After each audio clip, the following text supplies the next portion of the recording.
Hello, Uptown, and welcome.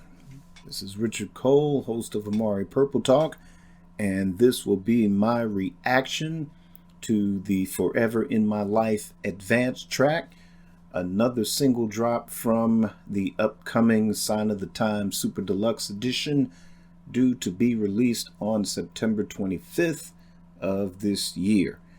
All right, so here we go. This is a early version of the song Forever in My Life, which is actually on the original release of the Sign of the Times album. A lot of differences between this and the final version that ends up on the album. The version that is actually on the Sign of the Times album is very unique because basically how it turned out was basically a series of happy accidents. Technical glitch while recording it made the background vocals appear earlier than originally intended, thus giving a very beautiful texture to the arrangement of the song. So by all means, listen to the final product. Of course, with the Sign of the Times Super Deluxe edition that's coming out, you'll get a more remastered version of that. A couple of things to point out. If you listen to the official Prince podcast, they are doing a multi-part series. Part 1 is the story of Sign of the Times. A snippet of the remastered version appears there. However, the best listening experience is, for now, until the Super Deluxe edition drops, the best way to listen to it is the 2015 vinyl remaster of the Sign of the Times album. So with that being said, this is an early take of the song. So this is the early stages of recording. And it's a much longer version than what you hear on the album as well.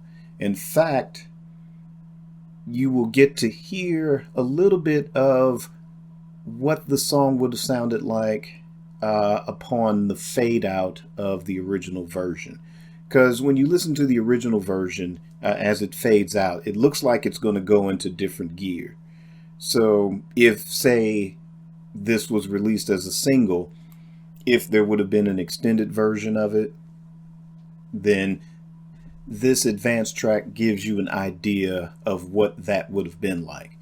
So again, this is an early version, and sometimes we kind of take for granted in the world of Prince or in the purple musical singularity that every song that's in the vault is this sort of, immaculate, completed, ultimate, great take of a song. And even though a so-called demo, the way we think of demos, is very rare when it comes to Prince's creative process, this is, again, it's an early version. And basically, the nuances and all of the kinks had yet to be worked out of this song. And the very first half of this early version really illustrates that. Now, with that being said, this is not a bad thing. Because, again, with a lot of the stuff from the vault, there's unreleased songs that were finished or maybe needed a tweak or two here and there. But what the goal of this particular Super Deluxe version, it also wants to paint the evolution of where certain songs were going and what ended up being the finished product, being the official album release. So having this particular version as part of the vault tracks, again, it gives a very good look into the actual creative process from where a certain song begins and how it ends up.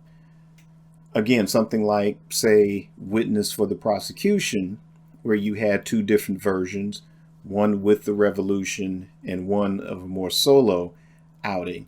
Again, it gives a clue to what his mindset was 86/87.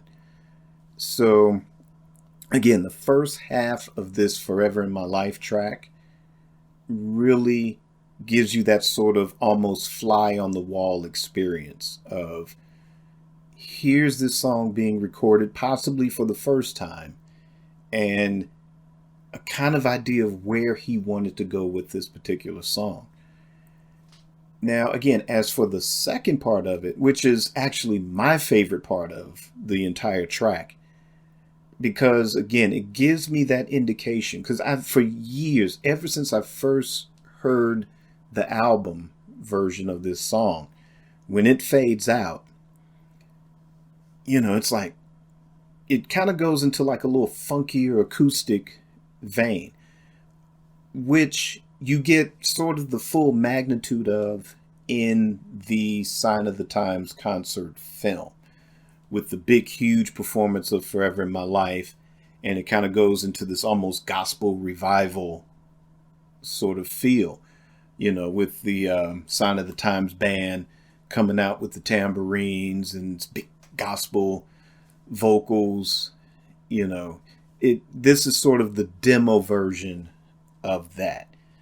But again, it gives an indication of what this would have been like had Forever in My Life actually been released as a single.